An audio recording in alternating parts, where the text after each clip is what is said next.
When I was probably like 7 or 8, my older brother, he's about a year older than I am, we got invited to this church camp by some homeschool friends of ours. And so we ended up going to this camp, and it's I think it's a couple days long, and you're supposed to sleep over the night at this camp or whatever. And so they put all the girls out behind this church, like in a field, in this big old cabin bunkhouse they've got. And then they put all the guys, all the boys, in this huge old tent. And so, it's kind of rough because we had to sleep on the floor or on the ground in sleeping bags or whatever, and we were a little jealous of the girls getting to sleep in beds in a bunkhouse. But it was cool. Guys like to rough it. And so anyway, we go out there one night, and we're all like laying down to go to sleep. There were some counselors watching us, and some of the older counselors weren't there at the moment. They left, and they left us with some of the younger counselors who, at the time, being a little kid, I thought they were really old. They were probably in high school. But anyways, they left us with these younger counselors. We're all sitting around trying to go to sleep, and then they get the bright idea to tell us a scary story. And so we're all, little kids, and we think, yeah, that's a great idea. You got to keep in mind that me and my brother were raised up to this point on pretty mild Christian-themed videos. We were used to watching like Adam and Eve, like fully covered in the garden, and that was pretty much it. And so, so they started telling this scary story, and I'm not going to go into detail, but the gist of it, mostly because I still get haunted by it to this day, but the gist of it is that the river that was nearby, the field that we were camping in, apparently there was supposed to be some sort of like man-eating, like crazy guy who lived down by the river, and he would like sneak up to the church to like steal kids and eat them. And so we were just, we were like scared out of our minds. I don't think I'd ever heard a scary story in my life before this. And so I was especially scared.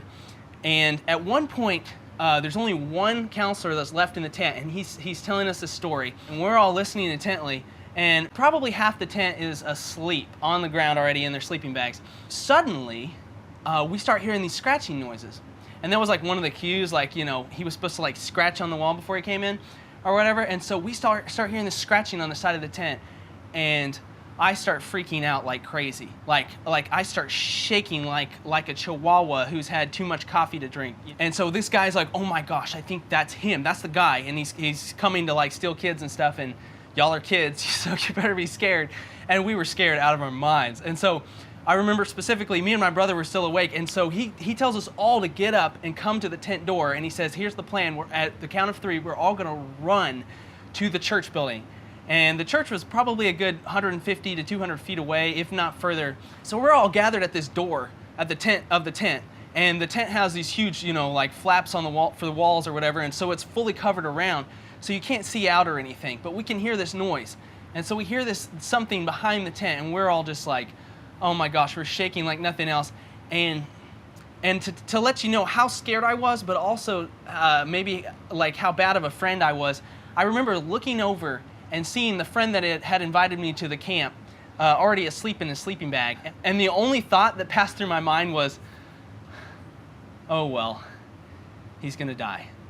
This counselor starts counting to 3, and he's like, okay, we're gonna run on 3. And so he says, 1, 2, and our hearts are pounding like nothing else, and he rips the tent flap open and yells 3, and we all start running and screaming our heads off.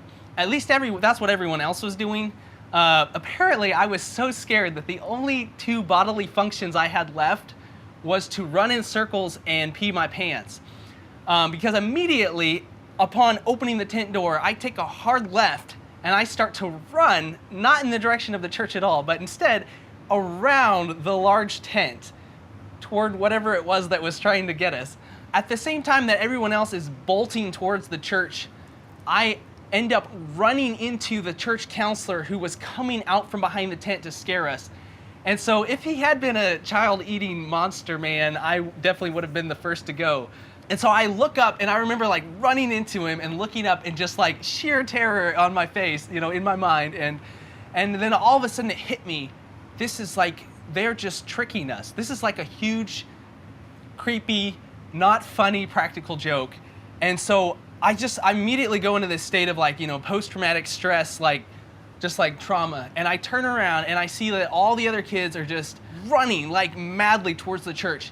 And as soon as I turn around, they are probably about a third of the way there. And then I look across the field, and at the church doors, I can see the light coming out, and right at the door is my brother.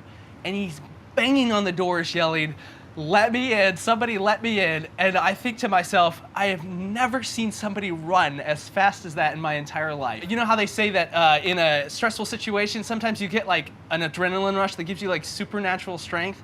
I'm pretty sure that's what happened to my brother. And at the same time he was getting this like superhuman speed, I was getting like superhuman freak out ability. Needless to say, we never went back to that church camp again. But I still liked church camps after that. It didn't ruin them completely for me. If you enjoyed this story, please subscribe. I would love to see you back on my channel again. And don't forget to comment if you have something funny to say or nice, please. And anyways, have a nice day.